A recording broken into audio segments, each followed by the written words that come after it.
सिंह राशि यानी लियो का भविष्यफल, और ये बृहस्पति से संबंध रखता हुआ। बृहस्पति जो है पिछले कई महीनों से मिथुन राशि में वक्री चल रहा है। ये 11 मार्च को डायरेक्ट हो जाएगा और इसी घर में चलेगा, और ये 2 जून 2026 को कर्क राशि में प्रवेश कर जाएगा। तो अगले 3-3.25 महीने जो बचे हुए हैं उसमें ये किस तरह के आपको परिणाम देता है, आई थिंक 2.5 महीने ही बचेंगे, कैसे परिणाम देता है उसकी हम अभी बात करेंगे। मार्च के महीने में जो ग्रह स्थिति है इस प्रकार से है, जो सूर्य जो है वो कुंभ राशि में है, मंगल भी वहीं पर है, और बृहस्पति जो है वो मिथुन राशि, और इन दोनों का जो संबंध है ट्राइंगल बन रहा है, त्रिकोण बन रहा है बृहस्पति के साथ, मंगल भी बना रहा है और सूर्य बना रहा है। और गोचर में जब हम परिणाम करते हैं तो हमको ये देखना पड़ता है कि गोचर के ग्रह आपस में कैसे कनेक्ट हो रहे हैं, तभी हम बता सकते हैं कि ये समय आपके लिए अच्छा है या समय खराब है। मैं जहाँ साथ साथ टेक्निक भी बताता रहता हूँ कि हम कैसे बात करते हैं, और मैं अनर्गल बातें तो नहीं बोलता, फालतू की बातें नहीं बोलता, छप्पर फट जाएगा और या पृथ्वी धस जाएगी, इस तरह की बातें मेरी भाषा में नहीं है। लेकिन एंगल बन रहा है, मैं ज्योतिषी बात कर रहा हूँ। एंगल का मतलब ये हुआ कि एक सुंदर एंगल है, और जब सूर्य के साथ में एंगल बनेगा बृहस्पति का, तो सूर्य को होता है पावर, अथॉरिटी, पोजीशनिंग। तो आप ये पोजीशन आपको नौकरी में मिल सकती है, ये व्यापार में मिल सकती है, ये बच्चे पढ़ते हैं पास हो जाए उनकी पोजीशन अच्छी हो जाती है, या कोई क्रिएटिव व्यक्ति है तो इसकी जो क्रिएशन करता है उससे उसकी पोजीशनिंग अच्छी हो जाती है। पोजीशनिंग के लिए ये आपकी जो सिचुएशन है, सडनली वो लोग कहते हैं कि आदमी किसी टॉप कर दिया एग्जाम में, तो हम कहते नहीं है अरे वाह क्या बात है, तो उसको तो अच्छा है ही, बाकी दुनिया को भी अच्छा है। तो ये सारी स्थितियां यहाँ पर आपको देखने मिलेंगी। तो मार्च का महीना जो है आपके लिए काफी सुखद है, और सेम एंगल ही उससे बना रहा है, क्या नाम है, मंगल के साथ। तो मंगल के साथ एंगल बनाएगा तो ये वो समय जब सडनली आपकी प्रतिष्ठा में वृद्धि हो, यात्रा हो सकती है, विदेश की यात्रा हो सकती है। विदेश की यात्रा में विदेश में आपका बड़ा डंका बच जाएगा, आप जाएंगे तो आपको जलवा हो जाएगा, वहां से आपको आर्थिक लाभ भी होगा, और आपके जो इज्जत का मान सम्मान का लाभ है वो भी लाभ होगा, और suddenly you will feel elevated. आप सडनली अपने को थोड़ा बेहतर महसूस करेंगे, आपको एक कॉन्फिडेंस आएगा, आपको समझ में आएगी कि yes I can do so many. तो मैं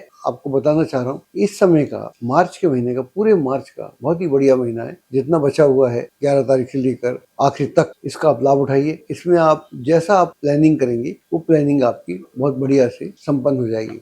अब हम आते हैं अप्रैल में। जैसे अप्रैल, बृहस्पति तो एक जगह स्थिर है, स्थिर यानी उसी राशि में चल रहा है, मिथुन में, लेकिन आपकी राशि से जो मंगल महाराज हैं वो हो जाएंगे मीन में, जैसे आएंगे अष्टम हो जाएंगे, और ये उसका कनेक्शन भी कोई विशेष कनेक्शन नहीं बना पाएंगे इसके साथ में, गुरु के साथ। तो ये जो समय है जो अष्टम हो जाएंगे तो अपॉर्चुनिटी बहुत आएंगी, बातें तो बहुत होंगी, प्लानिंग तो बहुत सारी होगी, लेकिन प्लानिंग कहीं ना कहीं धराशायी होती रहेगी। आप देखेंगे कि आपको लगेगा कि सारी बातें हो गई, सब कुछ हो गया, लेकिन ये बात नहीं हो रही। इधर 14 अप्रैल से सूर्य भी मीन में आ जाएगा, यानी दोनों अष्टम में हो जाएंगे। तो ये वो समय है जहां पर गलती हो सकती है, जहां पर ओवर कॉन्फिडेंस में कुछ हो सकता है। आपको चाहते नहीं आप कुछ करना, एक सिचुएशन बनती है और हम वो कर जाते हैं। तो ये आपको पारिवारिक संबंधों में ध्यान रखना पड़ेगा, बिजनेस संबंधों में ध्यान रखना पड़ेगा, और नौकरी के संबंधों में ध्यान रखना पड़ेगा। ये जो मेन सिचुएशन है, क्योंकि जब आदमी का समय नेगेटिव होता है तो फिर वो कहीं पर भी उसका प्रकट हो सकता है एक जगह हो या दोनों जगह भी हो सकता है नौकरी में मान लीजिए कोई झंझट हो जाए, उसके चलते घर में हो जाए, या घर में हो नौकरी से हो जाए, लाइक व्यवसाय में हो जाए, या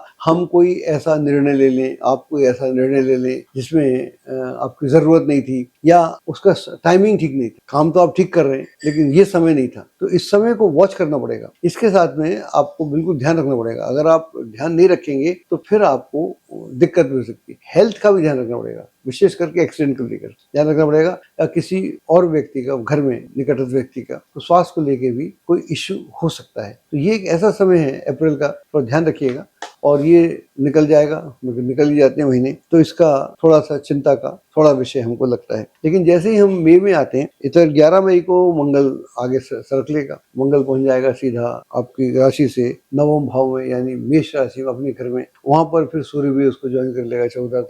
तो ये जो समय होगा फिर यहाँ पर एक उनका सेक्सटाइल बन जाएगा, 60 डिग्री का एंगल बनेगा दोनों, सूर्य के बीच में और बृहस्पति के बीच में, मंगल के बीच में और बृहस्पति के बीच, दोनों का जो एंगल बनेगा, तो ये एंगल बड़े सुखद होते हैं। इसका मतलब ये हुआ कि अब भाग्य साथ देगा। जो पहले कार्य नहीं बन रहे थे वो कार्य बनना शुरू हो जाएंगे। आपके जो मान सम्मान है उसमें वृद्धि होगी और आपके संपर्क के दायरे का विस्तार होगा। अगर आप नौकरी में हैं तो वहाँ पर एक बड़ा कंजीनियल एनवायरनमेंट, ब्यूटीफुल एनवायरनमेंट, अच्छा एनवायरनमेंट, जहाँ आपको अपने कलीग्स के साथ या सीनियर के साथ एक बहुत सुंदर आपको माहौल देखने को मिले, अंडरस्टैंडिंग बहुत बहुत बढ़िया हो जाए, ये हो सकता है। जो लोग नौकरी में हैं, अगर वो प्रमोशन की तलाश में हैं तो उनका प्रमोशन हो सकता है, या कहीं आप स्विच ओवर करना चाहते हैं, आप चाहते हैं कि यार यहाँ तो मैं बहुत हो गया, उसके लिए भी ठीक है। जो लोग विदेश में जाके सेटल होना चाहते हैं या पढ़ने के लिए जाना चाहते हैं या व्यवसाय करना चाहते हैं, उनके लिए भी विशेष रूप से इस समय बहुत अच्छा है। भाग्य का यहाँ पूरा सहयोग बनेगा और साथ में आर्थिक दृष्टि से यह यहाँ से एक स्टेबिलिटी का माहौल शुरू होगा। आप देखेंगे यहाँ से एक आर्थिक स्थिति में एक सुदृढ़ता आ रही है। ये सुदृढ़ता काफी लंबे समय तक चलने वाली है और इस दौरान में यात्राएं तो होंगी होंगी और नए लोगों से भेंट मुलाकात भी होगी। जो लोग क्रिएशन के क्षेत्र से जुड़े हैं, किसी भी क्षेत्र से जुड़े हों, उनके लिए बहुत ही अच्छा है और पारिवारिक वातावरण सुखद रहेगा। प्रेम संबंधों में प्रगाढ़ता आएगी और अगर आप विवाह के योग्य हैं तो विवाह होने के पूरे पूरे चांस हैं। तो this is a very good period, इसका आपको बिल्कुल लाभ उठाना चाहिए।